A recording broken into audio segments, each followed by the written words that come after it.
வணக்கம் நண்பா, welcome back to வர்ணங்கள் ஆயிரம். இன்னும் ஒரு எபிசோடில் ஒன்று மீட் பண்ணுறதுல ரொம்ப சந்தோஷம். சட்ட நண்பரோடது, ஆனால் எனக்கு ஒயிட் ரொம்ப பிடிக்கும் அப்படிங்கிறதுனால சரி கலட்டு நண்பா அப்படின்னு கலட்டி எடுத்துட்டேன். நல்லா இருக்குல்ல? அஃப்கோர்ஸ் ஒயிட் ஷர்ட்னாலே அண்ணனுக்கு நல்லா தான் இருக்கும் இல்லையா? ஸோ இப்போயே தான் இன்னொரு நிகழ்ச்சியும் நம்ம முடிச்சுட்டு வந்திருந்தோம். அந்த நிகழ்ச்சியில் கூட ஏதோ போலீஸ்கார மாதிரி இருந்துச்சுன்னு, ஏன்னா நான் போட்டு வந்த பேண்ட் வந்து ஒரு ப்ரௌன் கலர் பேண்ட்டு. ஸோ அது ரெண்டுக்கும் ஏற்ற மாதிரி கரெக்டான ஒரு கலர் பேட்டர்னில் மீட் ஆகி போலீஸ்கார மாதிரி ஆயிடுச்சு. ஹேர் கட் கூட மிலிட்ரி கட் வெட்டு நண்பா, மறக்க மாட்டேன், மிலிட்ரி கட் வெட்டு நண்பா அப்படின்னு சொல்லியிருந்தேன். அவன் அஃப்கோர்ஸ் ஜோன்சினா மாதிரி வெட்டி விட்டுறேன்னு இன்னும் மாசாக வெட்டி விட்டுறதுக்கு ட்ரை பண்ணி செம்மையாகவே கட் பண்ணி விட்டுருக்கான் அப்படின்னு சொல்லலாம். ஸோ ஹேர் கட் அப்படிங்கிறது வந்து ஒரு பர்சனாலிட்டியே டிஃப்ரெண்ட் ஆகிரும் அப்படிங்கிற மாதிரி ஒரு விஷயம் நான் ரீசெண்டாக ஒரு போஸ்ட் பார்த்துருந்தேன். அஃப்கோர்ஸ் நம்மளோட நஸ்லின் அவர்கள் பிரேமலு அப்படிங்கிற ஒரு படம் நடிச்சிருக்காரு. அந்த படத்துக்கு தொடர்ந்து இப்போ இன்னொரு படம் நடிச்சிருக்காரு, அலிப்போலி ஜிம்கானா சம்திங், ஓகேவா? அந்த படத்தில் வந்து ஒரு பாக்ஸராக நடிச்சிருக்காரு. அந்த படத்தோட லுக்குக்காக இவர் வந்து ஹேர் கட் பண்ணியிருக்காரு. ஹேர் கட்டாக இருக்கட்டும், அவரோட ஃபிசிக் ரீதியாக இருக்கட்டும், நிறைய சேஞ்சஸ் பண்ணியிருக்காரு. அந்த ஒரு ரீதியில் அவரோட லுக்கே கம்ப்ளீட்டாக சேஞ்ச் ஆகிடுச்சு அப்படின்னு சொன்னால், ஒரு ஹேர் கட் ஒரு மனுஷனோட லைஃப்பில் எவ்வளோ பெரிய மாற்றத்தை கொண்டு வருதுன்னு பாருங்களேன். அந்த மாதிரி உன் லைஃப்லையும் நிறைய மாற்றங்கள் கொண்டு வரதுக்கு இருக்குது. அந்த மாற்றங்களை கொண்டு வரதுக்கான சின்ன சின்ன டிப்ஸ் எல்லாம் நான் கொண்டு வந்து உனக்கிட்ட சேர்க்குறேன். நீ கரெக்டாக எடுத்துக்கிட்டு லிசன் பண்ணிக்கிட்டு சேஞ்ச் பண்ணுறதுக்கு ட்ரை பண்ணேன், சேஞ்ச் பண்ணிக்கலாம், ஓகேவா? ஸோ இன்றைக்கி ஷோலையும் நிறைய மாற்றங்கள் உனக்காக தயாராக இருக்குது. பார்த்து தெரிஞ்சு மாற்றிக்க அப்படிங்கிறதையும் ஞாபகப்படுத்திட்டு இன்றைக்கி நிகழ்ச்சி ஆரம்பிச்சிடலாம்.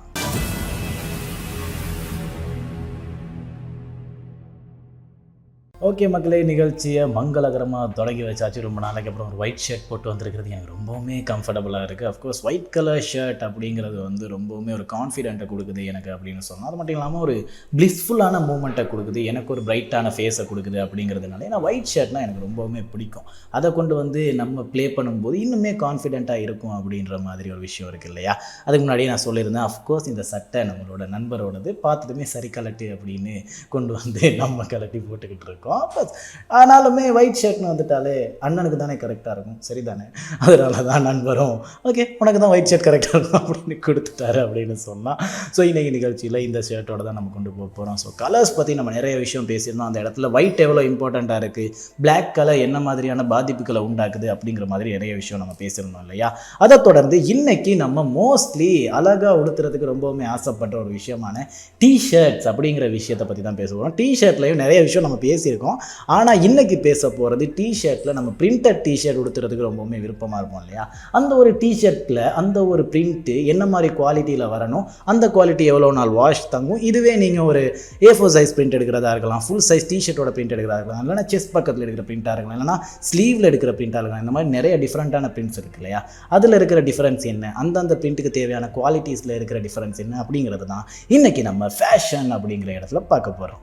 டிஷர்ட் பிரிண்டிங், இந்த ஒரு டிஷர்ட் பிரிண்டிங் அப்படிங்கிற ஒரு விஷயம் வந்து இப்போ கலாச்சார ரீதியாகவே ஒரு பெரிய மாற்றத்தை கொண்டு வந்திருக்கு அப்படின்னு தான் சொல்லணும். ஏன்னா வந்து மோஸ்ட்லி எல்லாருமே டிஃப்ரெண்ட் கைண்ட் ஆஃப் டிஷர்ட் பிரிண்டிங்லாம் யூஸ் பண்ணிக்கிட்டு இருக்காங்க. நான் கூட ரீசெண்டாக என்னடா பெரிய கேப்பாப்பு ஹிப்ஹாப் தெரியுமான்னு ஒரு பிரிண்ட்டு பண்ணலான்னு நினச்சேன், ஆனால் கிடைக்கல. ஆனால் ரீசெண்டாக எனக்கு கிரிஃபிண்டோரோட ஒரு டிஷர்ட் கிடச்சிருந்துச்சு. எல்லோரும் ஹாரி பாட்டர் பார்த்துருக்கீங்கல்ல, அதில் இருக்கிற கிரிஃபிண்டோரோட ஒரு டிஷர்ட் கிடச்சிருந்துச்சு. இந்த மாதிரி நம்மளோட நாஸ்டாலஜிக்கான சில பல மூமெண்ட்ஸ்லாம் வந்து இந்த மாதிரியான டிஷர்ட்ஸில் தான் நம்ம கொண்டு வந்து சேர்க்கக்கூடியதாக இருக்குது. அதனாலேயே எல்லாருக்குமே ரொம்ப பிடிச்ச ஒரு டிஷர்ட் பிரிண்டிங் அப்படிங்கிற ஒரு கலாச்சாரம் எல்லாருமே வளர்ந்து வந்துச்சு. ஏன்னா 90s 80sலாம் எடுத்து பார்த்துக்கிட்டிங்கன்னா சில பல பிராண்ட்ஸ் இருக்கும் இல்லையா? அந்த பிராண்டோட டிஷர்ட் போடுறதே ரொம்ப பெருமையாக இருக்கும், அதை போட்டாலே ஒரு மாதிரி கெத்தாக இருக்கும். அதுக்கப்புறமா தொடர்ந்து வரும்போது அஃப்கோர்ஸ் இந்த மாதிரியான அந்த ஸ்போர்ட்ஸ் ஜெர்சிஸ் இருக்கு இல்லையா? அந்த ஜெர்சிஸ் பிரிண்ட் பண்ணி எல்லாருமே துணி உடுத்த ஆரம்பிச்சிட்டாங்க.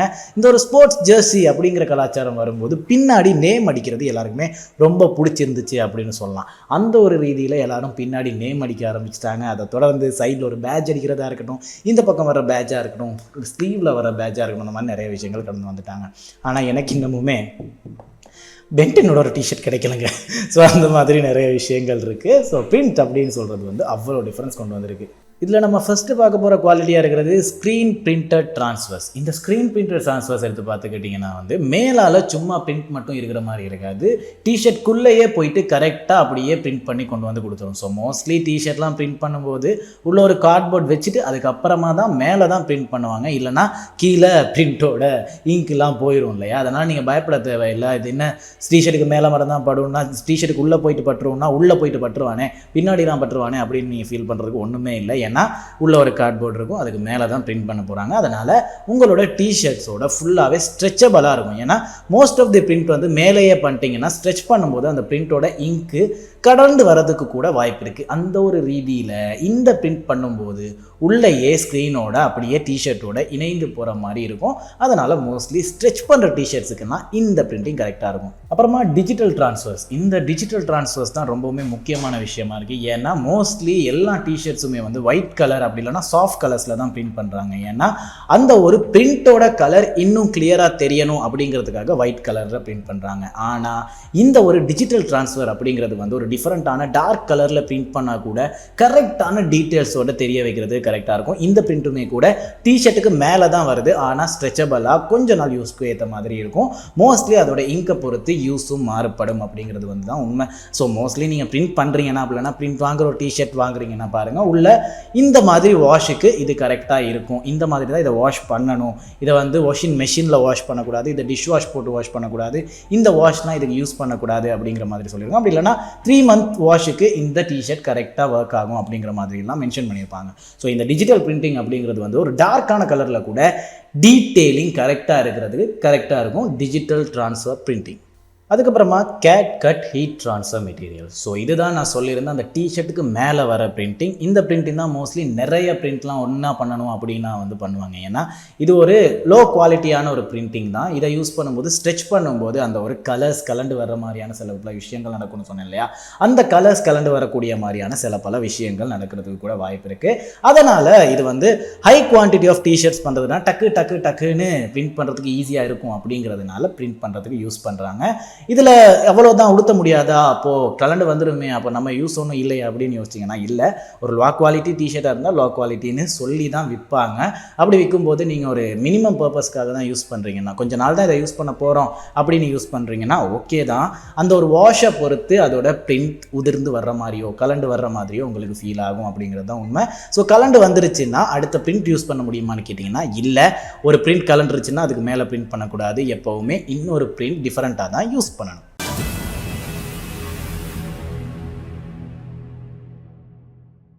அதுக்கப்புறமா கண்டிப்பாக எல்லாருக்குமே தெரிஞ்ச எம்ப்ராய்டரி அப்படிங்கிற ஒரு குவாலிட்டி இருக்குது. எம்ப்ராய்டரி பண்ணுறது வந்து ஒரு இங்க் பிரிண்ட்டோ இல்லைனா டிஷர்ட் பிரிண்ட் பண்ணுறதோ கிடையாது. ஆல்மோஸ்ட் டெய்லரிங் பண்ணுற மாதிரி தான் ஒரு எம்ப்ராய்டரை அப்படி இல்லைனா ஒரு டிசைனை வந்து அப்படியே கம்ப்ளீட்டாக டெய்லர் பண்ணுவாங்க. மோஸ்ட்லி இதை கையால் பண்ணுறவங்களும் இருக்காங்க, மெஷின்ஸ் கூட வந்துருச்சு அப்படின்னு சொல்லலாம். ஸோ இது பண்ணுறதுக்கான ஒரு முக்கியமான விஷயம் என்னென்னா, ஒரு டிஷர்ட் ஸ்ட்ரெச் பண்ணுறதுக்கு முன்னாடியே இதை வந்து எம்ப்ராய்டரி பண்ணிடுவாங்க. அதனால் நீங்கள் ஃபேக்ட்ரிஸில் ஆர்டர் பண்ணி எடுக்கிறது தான் கரெக்டாக இருக்கும். அப்படி இல்லை ஒரு பிளெயின் டிஷர்ட் வாங்கி நான் இதை எம்ப்ராய்டரி பண்ணிக்கிறேன் அப்படின்னு நினச்சிங்கன்னா கையால் பண்ண வேண்டியது இருக்கும். அப்படியே பண்ணாலும் அதை பண்ணுறது வந்து கொஞ்சமே கம்ஃபர்டபுள் இல்லாத ஒரு விஷயம் தான். ஏன்னா கரெக்டாக பண்ணுறது ரொம்பவுமே கஷ்டமாக இருக்கும். ஒரு ஸ்டிச் பண்ண ஒரு டெய்லர் பண்ண டிஷர்ட்டில் ரெடிமேட் டிஷர்ட்டில் இதை இன்னும் திரும்ப டெய்லர் பண்ணுறது வந்து கொஞ்சம் கஷ்டமான ஒரு விஷயம்தான். ஸோ அடுத்ததாக பிரிண்ட் சைஸஸ் அப்படின்னு வரும்போது நீங்கள் ஒரு டிஷர்ட்டில் கரெக்டான அளவுக்கு ஒரு பிரிண்ட் சைஸ் பண்ணுறீங்கன்னா, செஸ்ட்டுக்கு ஃபுல்லாகவே ஒரு டிஷர்ட் பிரிண்ட் சைஸ் பண்ணுறீங்கன்னா ஒரு A4 சைஸ் பிரிண்ட் எடுத்துக்கிட்டாலே கரெக்டாக இருக்கும். அதை விட பெருசாக எடுத்திங்கன்னா லென்த் அதிகமாக இருக்கும். குட்டியாக எடுத்துட்டிங்கன்னா A5 சைஸ் மாதிரி எடுத்துட்டிங்கன்னா இன்னுமே குட்டியாக இருக்கும். அப்படிங்கிறதுனால A4 சைஸ் யூஸ் பண்ணும்போது உங்களோட செஸ்ட்டுக்கும் அப்படி இல்லைனா உங்களோட வைட் லென்த்துக்கும் உங்களோட டிஷர்ட்டோட லென்த்துக்கும் கரெக்டாக மெயின் பண்ணுற மாதிரி இருக்கும். அந்த ஒரு ஃப்ரேமுக்கு நடுவில் இருக்கிற மாதிரி இருக்கும். இதுவே நீங்கள் அதிகமாக எடுத்துட்டிங்கன்னா ஃபுல்லாகவே டிஷர்ட் ஃபில்லான மாதிரி இருக்கிறதுனால உங்களோட பிரிண்ட்டோட குவாலிட்டியோ அதோட இருக்கிற அந்த ஒரு டீட்டெயிலிங்கோ கம்மியாக தான் தெரியும். இதுவே நீங்கள் கம்மியாக எடுத்துட்டிங்கன்னா அந்த டிஷர்ட்டுக்கு அது மர்ஜ் ஆகி போகாது. அப்படிங்கிறதுனால மோஸ்ட்லி ஒரு சென்டர் பீஸ் பிரிண்ட் பண்ணுறீங்கன்னா A4 சைஸ் யூஸ் பண்ணுங்கள். அடுத்ததாக வந்து நான் சொன்ன மாதிரி தான் செஸ்ட் பக்கத்தில் லோகோ பிரிண்ட் பண்ணுறது அப்படிங்கிறது வந்து எல்லாருமே ரொம்பவுமே பிடிச்ச ஒரு விஷயம். அந்த ஒரு லோகோ பிரிண்ட் பண்ணுறதுனால எல்லாருமே இன்னும் அட்ராக்டிவாக அவங்களோட ஒரு லோகோவையோ அப்படி இல்லைனா அவங்களோட ஒரு கம்பெனியையோ பிராண்ட் பண்ணுறதுக்கு கரெக்டாக இருக்கும். இந்த ஒரு பிராண்டிங் பண்ணுறதுக்காக நீங்கள் யூஸ் பண்ணுற சைஸ் என்ன அப்படின்னு பார்த்துக்கிட்டிங்கன்னா 3.5 inches 3.5 inches தான். 3.5 inches அதோட 3.5 inches ஸ்கொயர் சைஸில் தான் நீங்கள் யூஸ் பண்ண போகிறீங்க. அப்படி இருக்கும்போது உங்களோட செஸ்ட்டுக்கு கரெக்டான ஒரு பேட்டர்னோட யூஸ் ஆகும். இதுவே ஒரு சின்ன பையனாக இருந்தால் 3 inches யூஸ் பண்ணிங்கனாலே கரெக்டாக இருக்கும். ஸோ மோஸ்ட்லி செஸ்ட் பிரிண்ட் பண்ணுறதுன்னா 3.5 inchesக்குள்ளே மெயின்டைன் பண்ணிக்கலாம். இதுவே ஸ்லீவ் பிரிண்டிங் பண்ணுறீங்கன்னா ஒரு ஷார்ட் ஸ்லீவில் பிரிண்ட் பண்ணுறீங்கன்னா கூட அதே மாதிரி தான் 3.33 inchesலேயே நீங்கள் பிரிண்ட் பண்ணிக்கலாம். அப்படி இல்லை கொஞ்சம் கம்மியாக பண்ணணும்னா 2.3 inches 2.3 inchஸில் பிரிண்ட் பண்ணிங்கன்னா கரெக்டாக இருக்கும். மோஸ்ட்லி ஸ்கொயர் சைஸஸ் மெயின்டைன் பண்ணுங்கள். அப்படி இருக்கும்போது உங்களோட அந்த ஒரு பிரிண்ட் இன்னும் டீட்டெயிலாக, இன்னும் கிளியராக, இன்னும் ப்ரொஃபஷனலாக தெரியும். இதுவே நீங்கள் உங்களோட பிரிண்ட்டோட ஹைட்டையும் விட்டையும் டிஃப்ரெண்ட்டாக வச்சுருப்பீங்களா இருந்தால் அந்த பிரிண்ட்டில் வந்து ஒரு டீட்டெயில்ஸில் சொதப்பல் உங்களுக்கே பார்க்கக்கூடியதாக இருக்கும் அப்படிங்கிறது தான் உண்மை. So mostly square size use பண்ணுறது கரெக்டாக இருக்கும். அதுக்கப்புறமா ஓவர் சைஸ் டிஷர்ட்ஸ். இந்த ஒரு ஓவர் சைஸ் டிஷர்ட்ஸ் யூஸ் பண்ணும்போது தான் நீங்கள் ஃபுல் ஃப்ளெஜ் எடுக்கிறீங்கன்னா அஃப்கோர்ஸ் A4 பத்தாது. ஏன்னா ஓவர் சைஸ் அப்படிங்கிறது வந்து உங்களோட சைஸில் இருந்து இன்னும் கொஞ்சம் சைஸ் அதிகமாக தான் இருக்கும். அப்படி இருக்கும்போது நீங்கள் ஒரு A3 சைஸ் யூஸ் பண்ணுவீங்களா இருந்தால் இந்த ஒரு டிஷர்ட்டுக்கு கரெக்டாகவே மெயின்டைன் பண்ணிட்டு கொண்டு போகலாம். அப்படி இருக்கும்போது உங்களோட ஃப்ரேமோட ஏற்ற மாதிரியே மெயின்டைன் ஆகி வரும். ரொம்பவும் வெளியேயும் போயிடாது, ரொம்பவும் உள்ளேயும் போயிடாது. ஏன்னா அது ஒரு ஓவர் சைஸ் டிஷர்ட். இதுவே ஒரு நார்மல் மீடியம் லார்ஜ் டிஷர்ட்டாக இருந்தால் தான் நீங்கள் A4 டிஷர்ட் யூஸ் பண்ணுறீங்க. ஸோ ஓவர் சைஸ் டிஷர்ட்டாக இருந்தால் மோஸ்ட்லி A3 சைஸ் யூஸ் பண்ணுங்கள் அப்படிங்கிறது தான் கரெக்டான சைஸாக இருக்கும். ஸோ இந்த மாதிரி பிரிண்டிங் பண்ணும்போது உங்களுக்கு பிடிச்ச மாதிரியான பிரிண்ட் பண்ணுறீங்கன்னா, ஒரு டெக்ஸ்ட்டு பண்ணுறீங்கன்னா இந்த பிரிண்ட் ஓகேவாக இருக்கும், இந்த குவாலிட்டி ஓகேவாக இருக்கும். இதுவே ஒரு ஃபோட்டோ பண்ணுறீங்கன்னா இந்த பிரிண்ட் ஓகேவாக இருக்கும், இந்த குவாலிட்டி ஓகேவாக இருக்கும். இதுவே டீட்டெயிலான ஒரு பிரிண்ட்டாக இருக்கணும், ஒரு ஷேடோ இருக்கிற பிரிண்ட்டாக இருக்கும்னா அதுக்கேற்ற மாதிரி அதுக்கேற்ற மாதிரியான ஒரு குவாலிட்டியை யூஸ் பண்ணும் அப்படிங்கிறது வந்து மறந்துடாதீங்க. அதுக்கேற்ற மாதிரி நிறையா குவாலிட்டிஸ் நானுமே கொண்டு வந்து சேர்த்துருக்கேன் அப்படின்னு நம்புகிறேன். ஸோ தொடர்ந்து அது சம்மந்தமாக இன்னும் டீட்டெயிலாக பேசணும்னா கீழே கமெண்ட் பண்ணுங்கள் நம்மளோட சோஷியல் மீடியாவில் வரும்போது அப்படிங்கிறது படிச்சுட்டு அடுத்ததான் நம்ம ஃபிட்னஸ் பற்றி பேச போகிறோம். அதாவது செல்ஃப் கேர் பற்றி தான் பேச போகிறோம். ஸோ மக்களே இன்னைக்கு செல்ஃப் கேரில் அஃப்கோர்ஸ் ரொம்ப நாளைக்கு அப்புறம் திரும்ப நம்ம ஒரு ஒர்க் அவுட்டோட வந்திருக்கோம். இந்த ஒரு ஒர்க் அவுட் பண்ணுறதுனால இந்த ஒரு மசிலை வளர்த்துக்கலாம் அப்படிங்கிற மாதிரி ஒரு விஷயம் தான் நம்ம பண்ண போகிறோம். ஏன்னா நம்ம போன வாரம் நெக் பற்றி பேசியிருந்தோம். நெக்கில் இருக்கிறது ஒரு குட்டியான மசில். அந்த மசில் வலிக்க ஆரம்பிச்சிருச்சுன்னா அது வலியாக மட்டும்தான் இருக்குமே தவிர ரிகவர் ஆகி திரும்ப அது ஒரு க்ரோத்துக்கு கொண்டு வராது அப்படிங்கிற மாதிரி ஒரு விஷயம் சொல்லியிருந்தோம். ஆனால் நெக்குமே பெருசாக தெரிகிற நிறைய பேர் இருக்காங்க. அப்போ அந்த மசில் பெருசாகாதுன்னா எப்படி ப்ரோ நெக்கு பெருசாக தெரியுது அப்படின்னு நீங்கள் கேட்பீங்களா இருந்தால், நெக்குக்கு கீழே இருக்கிற ஒரு மசில் இருக்குது, அதுதான் ட்ராப் மசில். அந்த ஒரு ட்ராப் மசில்னால தான் நெக்குமே பெருசாக தெரிகிறதுக்கு ஒரு ரீசனாக இருக்குது. ஸோ மோஸ்ட்லி ட்ராப் மசிலுக்கு ஏற்ற மாதிரியான ஒர்க் அவுட்ஸ் அது எப்படி உங்களுக்கு ரிகவர் பண்ணும்போது க்ரோத் ஆகுது அப்படி இல்லைன்னா அதை வளர்த்துக்கிறதுனால உங்களோட மெயின் குவாலிட்டியில் இருக்கிற டிஃபரன்சஸ் என்னவா இருக்கும் அப்படிங்கிறத தான் நம்ம தொடர்ந்து பேச போகிறோம். ஸோ இந்த ஒரு ட்ராப் மசிலுக்கான ஒர்க் அவுட் பண்ணும்போது கண்டிப்பாக உங்ககிட்ட ஒரு டம்பல் அப்படி இல்லைனா ஏதாச்சும் ஒரு வெயிட் இருக்கணும். ஒரு சிமெண்ட் மூட்டை இருந்தாலும் ஓகே தான். சிமெண்ட் மூட்டை ரொம்ப வெயிட்டாக இருக்கும். ஒரு 5 kg அரிசி மூட்டைன்னு வச்சுக்கோங்களேன், அது இருந்தாலுமே போதும். ஸோ இந்த ஒரு வெயிட்டை வச்சுக்கிட்டு தான் நமக்கு இந்த ஒரு ஒர்க் அவுட்டை பண்ண முடியும். ஸோ ஷ்ரக்ஸ் அப்படிங்கிற ஒரு ஒர்க் அவுட் தான் மோஸ்ட்லி ட்ராப் மசிலை க்ரோ பண்ணுறதுக்கு கரெக்டான ஒர்க் அவுட்டாக இருக்குது. ஸோ ஷ்ரக்ஸ் அப்படிங்கிற ஒர்க் அவுட்டை வந்து நிறைய பேர் ஆல்ரெடி பண்ணுறீங்களா இருக்கும், ஆனால் தப்பாக பண்ணுறீங்களா இருக்கும். ஆனாலுமே நிறைய பேர் கடைக்கு போகிறவங்க கூட இந்த ஒர்க் அவுட்டை தெரியாமலே பண்ணிக்கிட்டு இருக்கீங்க எல்லாருக்கும். அந்த ஒரு மளிகை சாமான் பேக்கை தூக்கிக்கிட்டு ட்ராப் மசிலுக்கு ஏற்ற மாதிரியான ஷ்ரக்ஸ் ஒர்க் அவுட்டை பண்ணிக்கிட்டு தான் இருக்கீங்களா இருக்கும். அதனாலேயே உங்களோட ட்ராப்ஸும் வளர்ந்துக்கிட்டு வரதா இருக்கும். ஸோ அதை தான் நம்ம தொடர்ந்து எவ்வளோ இன்னும் டீட்டெயிலாக சொல்ல முடியுமோ அவ்வளோ டீட்டெயிலாக சொல்ல போகிறோம். அப்படி நீங்கள் மளிகை சாமான் வாங்க போகிறவராக இருந்தால் அதில் கூட உங்களோட ட்ராப் மசிலை வளர்த்துக்கலாம். இது மூலியமாக என்ன பசங்களுக்கு அழகாக தெரியுது அப்படின்னு பார்த்துக்கிட்டிங்கன்னா, ட்ராப் மசில் அப்படிங்கிறது வந்து உங்களோட நெக்குக்கும் ஷோல்டருக்கும் நடுவில் இருக்கிற பகுதியாக இருக்குது. அப்படி இருக்கும்போது உங்களோட மசில் இன்னும் வைடாக தெரிகிறதுக்கு முக்கியமான காரணமாக இருக்கிறதே இந்த ஒரு ட்ராப் மசில் தான். அப்படி இருக்கும்போது லைட்டாக தூக்கி தெரிகிறனால உங்களோட ஷோல்டரோட லென்த்து, ஹைட்டு, வித்து எல்லாமே இன்னும் ரவுண்டாக இன்னும் மஸ்குலராக தெரிகிறதுக்கு காரணமாக இருக்குது. நானுமே மோஸ்ட்லி ட்ராப் மசில்ஸுக்கு ஒர்க் பண்ணுறது அதிகமாக இருக்கும். கொஞ்சம் கம்மியாயிருச்சு, அதனால் டவுன் ஆகிருக்கு. நானுமே திரும்ப ரீஸ்டார்ட் பண்ணி ட்ராப் மசில்ஸை வளர்த்துக்கணும் அப்படிங்கிறத வந்து மைண்டில் வச்சுருக்கேன், மனசில் வச்சுருக்கேன். ஸோ ட்ராப் மசில் பற்றி பேசும்போது நம்மளோட முதல் எபிசோட்லேயே பேசியிருந்த சிவகார்த்திகேயன் அவர்கள் பற்றி நம்ம முக்கியமாக பேசியாகணும். ஸோ அவரோட ஒர்க் அவுட்டில் கொஞ்சம் மிஸ்டேக்காக மாறி இருந்த ஒரு விஷயம் தான் ட்ராப் மசில் அதிகமாக வளர்ந்துருச்சு. ஸோ ட்ராப் மசில் அப்படிங்கிறது நீங்கள் ஷோல்டருக்கு ஒர்க் அவுட் பண்ணும்போதும் வரும், பேக்குக்கு ஒர்க் அவுட் பண்ணும்போதும் வரும், லேட்டுக்கு ஒர்க் அவுட் பண்ணும்போதும் வரும். அப்படி இருக்கும்போது அது கொஞ்சம் டிஃப்ரெண்ட்டாக வளர்றது கூட வாய்ப்பு இருக்குது. அந்த ரீதியில் தான் சிவகார்த்திகேயன் அவர்களுக்கு வளர்ந்துருக்கும். ஸோ இந்த ரீதியில் ஷோல்டருக்கு ஒர்க் அவுட் பண்ணும்போது அவருக்கு ட்ராப் மசில் வளர்ந்துருக்கலாம். ஆனால் உங்களுக்கு வளரலை, அப்படி இருக்கும்போது உங்களோட ஷோல்டர் வைடாக தெரியலை அப்படின்னா இந்த ஒர்க் அவுட்டை பண்ணுங்கள். இந்த ஒர்க் அவுட்டை பண்ணுறதுனால இந்த மாதிரி ஒரு பெனிஃபிட் இருக்குது அப்படிங்கிறத ஞாபகப்படுத்திக்கிறேன். ஸோ ஷ்ரக்ஸ் அப்படிங்கிற ஒர்க் அவுட் நீங்கள் எப்படி பண்ணணும் அப்படின்னு பார்த்துக்கிட்டிங்கன்னா, ஒரு டம்பல்ஸையோ ஒரு வெயிட்ஸையோ உங்களோட கையில் இருந்து கொஞ்சம் லென்த்தாக, உங்களோட ரிஸ்ட்டில் இருந்து வெயிஸ்ட்டில் இருந்து கொஞ்சம் லென்த்தாக வெளியே எடுத்துக்கிட்டு ஃபுல்லாக டவுன் பண்ணி ரிலாக்ஸாக விட்டுட்டு நல்லா உங்களோட வெயிட்டை கிரிப் பண்ணிக்கிட்டு உங்களோட நெக் மூலியமாக, உங்களோட ட்ராப்ஸ் மூலியமாக கொஞ்சம் ரொட்டேட் பண்ணி, கொஞ்சம் பின்னாடி கொண்டு போய் ரொட்டேட் பண்ணி உங்களோட ட்ராப் மசில்ஸை முன்னாடி கொண்டு வந்து அப்படியே ஒரு செகண்ட் வச்சுட்டு லைட் லைட்டாக டவுன் பண்ணுவீங்களா இருந்தால் உங்களோட மசில் ரிலாக்ஸ் ஆகி பெயின் ஆக ஆரம்பிக்கும். பெயின் ஆனால் ஓகேவா ப்ரோ அப்படின்னு கேட்டிங்கன்னா, இல்லை, அது பெயின் ஆகிறது மட்டும் இல்லையே, பெயின் ஆகிட்டு ரிகவர் ஆனதுக்கப்புறம் அது இன்னும் ஸ்ட்ராங்காக வளர்றதுக்கு ஆரம்பிக்குது. அப்போ தான் அந்த மசில் க்ரோத் உண்டாகிறனால மஸ்கியூலராக தெரிய ஆரம்பிக்குது. உங்களோட மசில்ஸ் இன்னும் டெப்த்தாக வளர ஆரம்பிக்குது அப்படிங்கிறது தான் உண்மை. ஸோ மோஸ்ட்லி உங்களோட வெயிட்டை கரெக்டான லென்த்தில் வச்சுக்கிட்டு ரொட்டேட் பண்ணி முன்னாடி எடுத்து அதுக்கப்புறம் ஃபீல் பண்ணி கீழே விடுவீங்களா இருந்தால் அந்த ஒரு மசில் ஒர்க் ஆகிறதுக்கு ஸ்டார்ட் ஆகும், ஆக்டிவேட் ஆகிறதுக்கு ஸ்டார்ட் ஆகும். அதை க்ரோ பண்ணுறது மூலியமாக உங்களோட ஷோல்டர் லென்த்தை இன்னுமே பெட்டராக காட்டலாம்.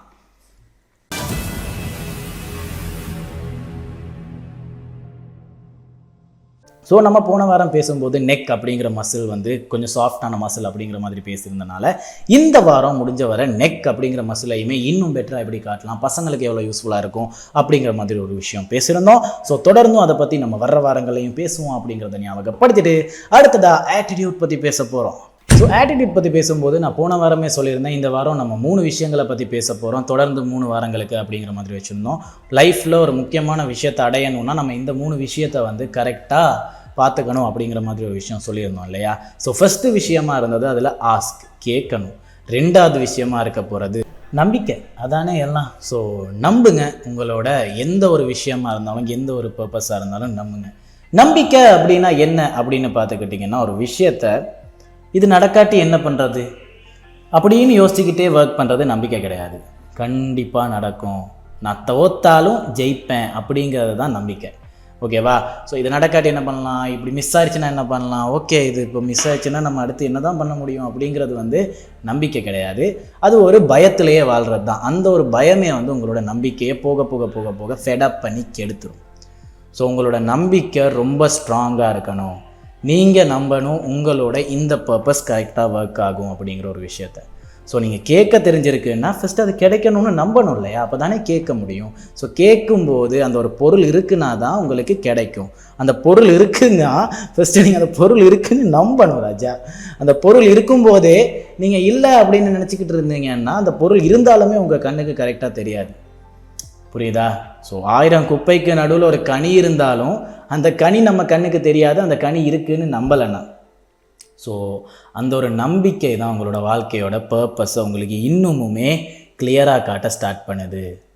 ஸோ அந்த நம்பிக்கையை இன்னும் ஸ்ட்ராங்காக வச்சுக்கணுன்னா என்ன பண்ணணும் அப்படின்னு பார்த்துக்கிட்டிங்கன்னா, ஃபஸ்ட்டு முழுசாக நம்புங்க ப்ரோ. முழுசாக நம்புங்க. ஆகலைன்னா என்ன பண்ணுறது, நடக்கலைன்னா என்ன பண்ணுறது, இப்படி மிஸ் ஆயிடுச்சுன்னா என்ன பண்ணுறது அப்படிங்கிறது இல்லை விஷயம். முழுசாக நம்பணும். நம்பலைன்னா அந்த ஒரு விஷயம் உங்களை விட்டு கை நழுவி போய்கிட்டே இருக்கும். ஆனால் உங்களுக்கான பேக்கப் க்ரியேட் பண்ணி வச்சுக்கிறது நல்ல விஷயந்தான். அதுக்காக படிங்க, அது சம்மந்தமாக படிங்க, அதை தொடர்ந்து படிங்க அப்படிங்கிறது வந்து நல்ல விஷயந்தான். ஆனாலுமே ஃபஸ்ட்டு உங்களோட கனவை நம்புங்க, உங்களோட ஒரு விஷயத்தை நம்புங்க. ஜிம்முக்கு போகிற ஒவ்வொருத்தருமே ஃபஸ்ட் டே போனதுமே ஃபுல்லாக பாடி பில்டராக மாறி வரதில்லை. ஆனால் ஒரு 100 நாள் கடந்ததுக்கப்புறம் என்னோடய பாடி இப்படி தான் இருக்கும் அப்படின்னு நம்பி ஒர்க் பண்ணால் தான் உங்களோட ஒர்க் அவுட்டுக்கு பயன் இருக்கும். அந்த ஒரு ஒர்க் அவுட்டில் பலமாகவே உங்களால் ஒர்க் பண்ணுறதுக்கு முடியுமா இருக்கும். ஸோ நம்பிக்கை தான் ஃபஸ்ட்டு ஒர்க் ஆகிருக்குது உங்களோட பர்பஸுக்கு போகிறதுக்காக. ஃபஸ்ட்டு ஒர்க்காக இருக்கிறது ஆஸ்க், கேட்கணும். கேட்டதுக்கப்புறமா நம்பணும். நம்பினா தான் அந்த ஒரு விஷயம் கிடைக்கும் அப்படிங்கிறத வந்து ஞாபகம் வச்சுக்கோங்க அப்படிங்கிறதையும் ஞாபகப்படுத்திட்டு அடுத்ததாக நம்ம இன்னைக்கு நிகழ்ச்சியில் எடுத்துக்காட்டு அப்படிங்கிற பகுதிக்கும் தயாராக இருக்க போகிறோம். அதுக்கு முன்னாடி இந்த ஒரு நம்பிக்கை அப்படிங்கிற ஒரு விஷயம் இந்த எடுத்துக்காட்டு அப்படிங்கிற நபருக்கு எவ்வளோ முக்கியமானது அப்படின்னு பார்த்துக்கிட்டிங்கன்னா, டான்ஸ் அப்படிங்கிற ஒரு விஷயத்தினால தான் இவர் இப்போது எல்லா இண்டஸ்ட்ரியிலையுமே பேசப்படுற ஒரு டான்ஸராக இருக்கார். ஏன் ஹாலிவுட்டில் கூடயுமே பேசப்படுற ஒரு டான்ஸராக இருக்கார். அதுக்கு முக்கியமான விஷயம் அவர் ஆடுறாரு அப்படிங்கிற ஒரு விஷயம் மட்டும் கிடையாது, அவரால் ஆட முடியும் அப்படிங்கிறத நம்பி டக்குன்னு ஆடுறாரு அப்படிங்கிற ஒரு விஷயந்தான். நம்மளால் ஆட முடியும்னு நம்பினா தான் நம்மளை பார்க்குறவன் வந்து இவன் டான்ஸ் தான் ஆடுறான் அப்படிங்கிற ஒரு விஷயத்துக்கே வருவாங்க. நம்பாமல் ஓகே சொல்லிட்டாங்க அப்படிங்கிறதுக்காக ஆடினீங்கன்னா நீங்கள் டான்ஸ் பண்ணுற மாதிரியே இருக்காது நண்பா. ஸோ உங்களோட பர்பஸாக இருக்கட்டும், உங்களோட அவுட்புட்டாக இருக்கட்டும், எந்த ஒரு விஷயத்தையுமே நீங்கள் ஃபஸ்ட்டு நம்பணும். அப்போ தான் இன்னொருத்தர் அந்த ஒரு அவுட்புட்டை ஏற்றுக்குவார் அப்படிங்கிறத ஞாபகம் வச்சுக்கோங்க. ஸோ தொடர்ந்து எடுத்துக்காட்டு அப்படிங்கிற பகுதியில் நம்ம யாரை பற்றி பேச போகிறோன்னு பார்ப்போம். ஸோ இன்றைக்கி எடுத்துக்காட்டு அப்படிங்கிற பகுதியில் ஒரு முக்கியமான பர்சன் பற்றி தான் பேச போகிறோம். நம்ம ராகவா லாரன்ஸ் பற்றி பேசும்போது சொல்லியிருந்த ஒரு விஷயம் தான் அவரோட ஃப்ளெக்சிபிலிட்டி. என்ன தான் அவரோட ஃபிசிக்கலி நிறைய மாற்றம் கொண்டு வந்திருந்தாலும் அவரோட ஃப்ளெக்சிபிலிட்டி அப்படியே இருக்குப்பா அப்படிங்கிற மாதிரி ஒரு விஷயம் பேசணும் இல்லையா. அதில் முக்கியமான இன்னொரு டான்ஸராக இருக்கிறது நம்மளோட இந்தியன் மைக்கேல் ஜாக்சனான நம்மளோட பிரபுதேவா அவர்கள் தான். இவரோட ஃப்ளெக்சிபிலிட்டிக்கு பஞ்சமே கிடையாது. ஏன்னா ராகவா லாரன்ஸையும் தாண்டி ஃப்ளெக்சிபிளாக ஆடக்கூடிய ஒரு டான்ஸர்னால் நம்மளோட பிரபுதேவா அவர்கள் தான். அவரோட டான்ஸ் வந்து ஆல்மோஸ்ட் மைக்கேல் ஜாக்சனுக்கு ஈக்குவலாக இருக்கிறனால தான் இந்தியன் மைக்கேல் ஜாக்சன் அப்படின்னே அழைக்கப்படுறோம். அவரோட பேரை வச்சு நிகழ்ச்சிகள் கூட தொடர்ந்து நடந்துக்கிட்டு இருந்துச்சு. ஏன்னா அவரை மாதிரி ஆடக்கூடிய ஒரு ஆளாக இருந்தால் ஒரு பெஸ்ட்டான டான்ஸர் தான்ப்பா அப்படின்னு சொல்கிற மாதிரி இருக்கும். ஏன்னா இப்போ எவ்வளோ டான்ஸர்ஸ் வந்திருந்தாலும் இப்போ எவ்வளோ தான் டான்ஸ் பண்ணாலும் அந்த ஒரு காலகட்டத்திலே அந்த மாதிரி டான்ஸ்லாம் பண்ணலாம் அப்படின்னு நம்பினனால தான் இப்போ அவர் ஒரு ஐகானிக்காக இருக்கார். நம்பினனால தான். ஸோ அவருமே அப்போ நம்பலைன்னா நீ இப்போ டான்ஸ் பண்ணுறியா இருந்தால் அவரோட டான்ஸ் ஸ்டைல் தான் நீ மூவ் பண்ணுறியா இருந்தால் அப்போ அவர் நம்பாமல் இல்லை இது ஒர்க் அவுட் ஆகாதுன்னு விட்டு அந்த ஸ்டைலே இருந்திருந்தா இப்போ நம்ம கூட அப்டேட் ஆகிருக்க மாட்டோம். ஸோ அவரோட நம்பிக்கை எவ்வளோ பெரிய சேஞ்சை கொண்டு வந்திருக்கு அப்படின்றத தெரிஞ்சுக்க. ஓகேவா. ஸோ டான்ஸ் அப்படின்னு வரும்போது இவரோட டான்ஸ் ரொம்பவுமே டிஃப்ரெண்ட்டாக இருக்கும். அதனாலேயே இவரோட ஃபிட்னஸும் ரொம்ப டிஃப்ரெண்ட்டாக இருக்குது. ஸோ இவரோட டயட் பிளான்லாம் எடுத்து பார்த்துக்கிட்டிங்கன்னா கொஞ்சம் கஷ்டம் தான், நம்மளால் மெயின்டைன் பண்ண முடியாது. ஏன்னா அவர் காலையில் மோஸ்ட்லி ஒன்றுமே சாப்பிட மாட்டாருங்க. லைட்டாக ஓட்ஸ் தான் சாப்பிடுவாராம். அந்த ஒரு ஓட்ஸில் கூட கணக்கான கேலரிஸ் இருக்கும், கணக்கான ஒரு ஃபேட் இருக்கும், அஃப்கோர்ஸ் ப்ரோட்டீன் இருக்கும் அப்படிங்கிறது தான் உண்மை. அதில் கூட சுகர் எதுவுமே எட் பண்ண மாட்டாராம். அப்படி இருக்கும்போது மில்க்கும் ஓட்ஸும் மட்டும் எடுத்துக்கும்போது ப்ரோட்டீன் அண்ட் கேலரிஸ் மட்டும் தான் கரெக்டாக வருதே தவிர சுகர் இன்டேக் எதுவுமே இல்லாத அப்படின்ற காரணத்தினால ஃபேட் கொஞ்சம் கம்மியாக இருக்கும் அப்படிங்கிறது தான் உண்மை. அதை தொடர்ந்து மோஸ்ட்லி அவர் பகல் சாப்பாடே சாப்பிட மாட்டாராங்க. அப்படி இருக்கும்போது அவரோட கேலரி மெயின்டெனன்ஸ் வந்து இன்னுமே கரெக்டாக இருக்குது. இப்போ காலையில் என்ன தான் கொஞ்சம் ஃபேட் அதிகமாக சாப்பிட்ருந்தாலும் அவரோட அந்த பகலில் நடக்கிற ஒர்க் ரீதியில் அந்த ஒரு ஃபேட்டுமே கூட லைட்டாக டவுன் ஆயிரும் அப்படின்னு சொல்லலாம். அதுக்கப்புறமா நைட்டுக்கு மோஸ்ட்லி ஒரு 2 இட்லி அப்படிங்கிற மாதிரி தான் சாப்பிடுவாராம்.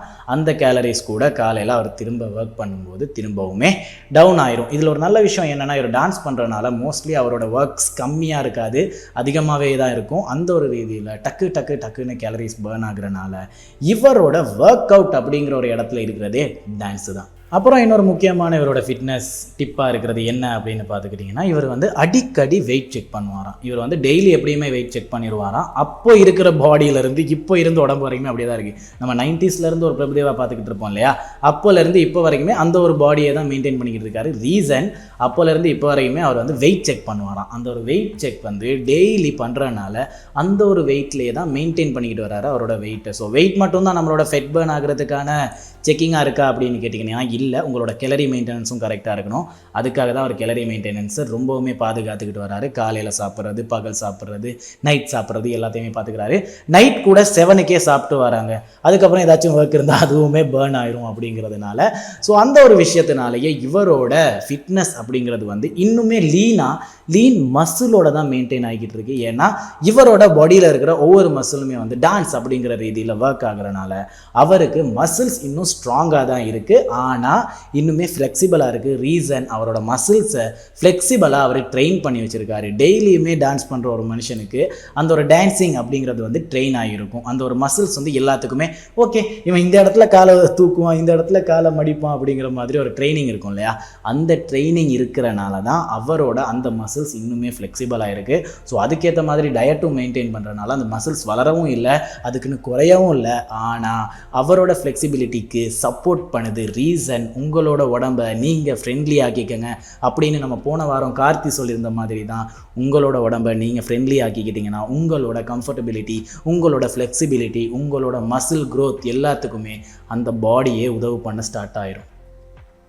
ஸோ மோஸ்ட்லி நீங்கள் உங்களோட மைண்ட் அண்ட் மசில்ஸை கனெக்டடாக வச்சுக்கணும். அதுக்கு ஃபஸ்ட்டு உங்களோட சாப்பாடை கரெக்டாக மெயின்டைன் பண்ணணும், உங்களோட ஒர்க் அவுட்ஸை கரெக்டாக மெயின்டைன் பண்ணணும். அப்படி இருந்தால் தான் உங்களுக்கே தெரியும் இந்த ஒரு மசிலோட கனெக்ட் ஆகிருக்கு, இந்த ஒரு மசிலை நான் மூவ் பண்ணால் தான் இந்த ஒரு மசில் கரெக்டாக ஒர்க் ஆகும் அப்படிங்கிறத வந்து தெரிஞ்சுப்பீங்க. அப்படிங்கிறதுனால டான்ஸ் அப்படிங்கிற ஒரு விஷயத்தை ஒரு ஒர்க் அவுட்டாக வச்சுருக்கிறனால தான் இன்னும் ஃப்ளெக்சிபிளாக இருக்கார். நீங்கள் ஏதாச்சும் ஒரு ஒர்க் அவுட்டை கொஞ்சமாச்சும் உங்களுக்கு ட்ரெயின்டாக வச்சுக்கிட்டிங்கன்னா உங்களோட பாடியும் உங்களுக்கு ஃப்ளெக்சிபிளாக இருக்கும் அப்படிங்கிறத மறந்துடாதீங்க. ஸோ அந்த ஒரு ரீதியில் இவரோட ஃபேஷன் எடுத்து பார்த்துக்கிட்டிங்கன்னா நிறைய படங்களில் நிறைய ஃபேஷன் யூஸ் பண்ணியிருப்பார். மோஸ்ட்லி மாடர்ன் காஸ்டியூம்ஸ் யூஸ் பண்ணியிருப்பார். இதில் இருக்கிற நல்ல விஷயம் என்னென்னா இவரோட லீன் மசிலாக இருந்துமே இவரோட எல்லா காஸ்டியூம்ஸுமே இவருக்கு கரெக்டாக மெயின்டைன் ஆகிருக்கும். அந்த ஒரு ரீதியில் அஃப்கோர்ஸ் அவர் ஃப்ளெக்சிபிளாகவும் இருக்கிறனால அந்த ஒரு ஃப்ளெக்சிபிலிட்டிக்கு ஏற்ற மாதிரியான துணிமணிகள் உடுத்துறது அதிகமாக இருக்கும். இதுவே பேக் ஸ்டேஜ் எடுத்து பார்த்துக்கிட்டிங்கன்னா ஒரு கேஷுவலான ஷர்ட்டு, கேஷுவலான பேண்ட்டு தான். கேஷுவலான பேண்ட்டில் கூட கொஞ்சம் ஸ்ட்ரெச் ஆகக்கூடிய பேண்ட் தான் போடுறாரு. ஏன்னா திடீர்னு டான்ஸ் ஆட சொல்லிடுவாங்கல்ல, அந்த ஒரு ரீசன்னால தான். ஸோ இந்த மாதிரி இவரோட லைஃப்லையும் நிறைய விஷயங்கள் நமக்கு எடுத்துக்கிறதுக்கு இருக்குது. ஸோ ஃப்ளெக்சிபிலிட்டி அப்படிங்கிறது வந்து எவ்வளோ முக்கியம் அப்படிங்கிறத வந்து ஞாபகம் வச்சுக்கோங்க அப்படிங்கிறத ஞாபகப்படுத்திட்டு இன்றைக்கி ஷோ முடிச்சுக்கலாமா? ஷோ முடிச்சுக்கிறதுக்கு முன்னாடி இந்த ஃப்ளெக்சிபிலிட்டி அப்படிங்கிற ஒரு விஷயத்தை நான் இப்போ ஒரு 4 வாரமாக சொல்லிக்கிட்டு வரேன். ஆக்சுவலாக ஃப்ளெக்சிபிலிட்டியாக இருக்கிறதுல என்ன தான் நமக்கு இருக்கிற பெனிஃபிட் அப்படின்னு பார்த்துக்கிட்டிங்கன்னா அதுக்கு முன்னாடியே நான் சொல்கிற ஒரு விஷயம் தான் மைண்ட் அண்ட் மசில் கனெக்ஷன். நீங்கள் உங்களோட மனசு சொல்கிறத உங்களோட உடம்பு செய்யுமா இருந்தால் அவ்வளோதான் நீங்கள் ஹெல்தி. ஓகேவா? ஸோ இப்போது அட்லீஸ்ட் ஒரு பக்கவாதம் வந்த ஒரு நபர், ஓகேவா, அவர் ஏன் மூவ் ஆகுறதுக்கு கஷ்டப்படுறாரு அப்படின்னு பார்த்துக்கிட்டிங்கன்னா அவரோட மனசு சொல்கிறத அவரோட உடம்பனால் கேட்க முடியலை. இதே மாதிரி தான் நீங்களுமே ஒரே இடத்துல உட்காந்துக்கிட்டு ஒரே விஷயத்த சாப்பிட்டுக்கிட்டு ஒரே விஷயத்த பண்ணிக்கிட்டு இருப்பீங்களா இருந்தால் தொடர்ந்து நீங்கள் இன்னொரு விஷயம் பண்ணணும்னு நீங்கள் உங்களோட உடம்புக்கு சொல்லும்போது, உங்களோட மனசு உங்களோட உடம்புக்கு சொல்லும்போது அது கேட்காது. அப்படி இருக்கும்போது அந்த பக்கவாதம் வந்த நபரும் சேம் தான், நீங்களும் சேம் தான் அப்படிங்கிறத ஞாபகம் வச்சுக்கோங்க. ஸோ அந்த ரீதியில் முடிஞ்ச வர உங்களோட உடம்பை உங்களுக்கு ஃப்ரெண்ட்லியாக வச்சுக்கிறதுக்கு அப்பப்போ என்ன பண்ண முடியுமோ ஃப்ரெண்ட்லியாக வச்சுக்கிறதுக்கு ஒரு ஒர்க் அவுட்டோ, ஒரு டான்ஸோ, அப்படி இல்லைன்னா ஒரு ஸ்போர்ட்ஸோ எதையாச்சும் பண்ணி ஃப்ரெண்ட்லியாக வச்சுக்கிறது தான் நல்ல விஷயம். ஸோ அதை மறந்துடாதீங்க. முடிஞ்ச வர உங்களோட உடம்பை உங்களுக்கு நண்பனாக வச்சுக்கோங்க அப்படிங்கிறத ஞாபகப்படுத்திட்டு இன்றைக்கி நிகழ்ச்சியை முடிச்சுக்கலாம். இன்னொரு வாரம் மீட் பண்ணலாம் அப்படிங்கிறதையும் சொல்லிவிட்டு இன்று உங்களிடமிருந்து விடைபெறும் நான் உங்கள் செல்வம். போயிட்டு வாங்க. டாட்டா. Stay hydrated.